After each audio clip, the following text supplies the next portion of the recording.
Normally procedure होता है कि you can ask to talk. तो I had asked to be allowed to make a statement कि मैं स्टेटमेंट जो देश में सिचुएशन है एलपीजी की, गैस की, जो तेल की सिचुएशन है, और ये अभी शुरुआत है, तो इसके बारे में मैं बोलना चाह रहा था। बट कोई नया प्रोसीजर चालू हुआ है कि मंत्री पहले डिसाइड करेगा, फिर मैं बोलूंगा, फिर मंत्री रिप्लाई करेगा। तो ठीक है, let's see what happens. But basically main चीज क्या है, that gas is going to be a problem, petrol is going to be a problem, all fuel is going to be a problem, because essentially our energy security has been compromised. Flawed foreign policy has created this problem. Now, it doesn't matter. अभी क्या करना है, अभी prepare करना है। अभी आपके पास थोड़ा सा टाइम है,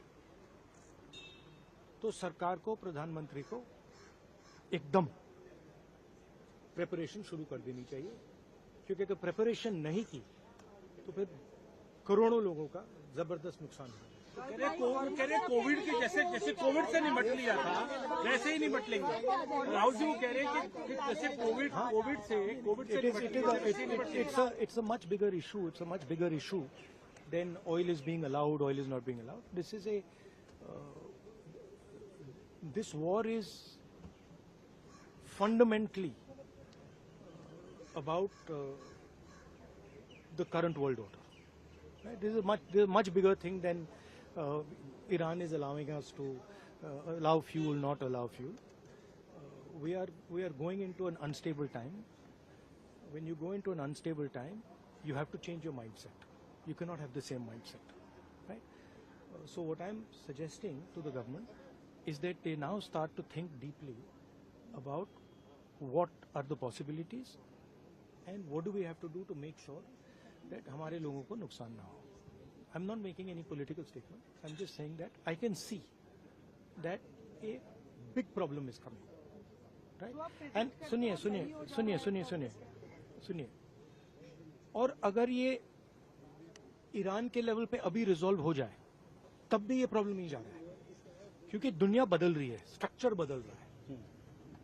तो हमें माइंडसेट बदलना है, और अगर हम माइंडसेट नहीं बदलेंगे, क्लैरिटी से काम नहीं करेंगे, और हिंदुस्तान की रक्षा, हिंदुस्तान को सेंटर बना के नहीं करेंगे, तो प्रॉब्लम होगा। वो तो कह रहे हैं कि ऐसे कोविड के साथ निपट लिए, प्रधानमंत्री ने कल कहा कि ऐसे कोविड से निपट लिए, हम तो इससे भी निपट लेंगे। देखिए आप कुछ भी कह सकते हैं, there is a central problem here, and I've been saying the problem is the Prime Minister is not able to function as the Prime Minister of India, and there's a reason for it, right? He's trapped now. Anyway, he still needs to make sure currently that the people of India are protected. He needs to make sure that our energy security is managed by us, that we are taking the decisions about our energy security, right? So that's all I'm saying. I hope the government listens to what I'm saying, because अगर नहीं सुनेगी तो बहुत बुरा नुकसान होने वाला है।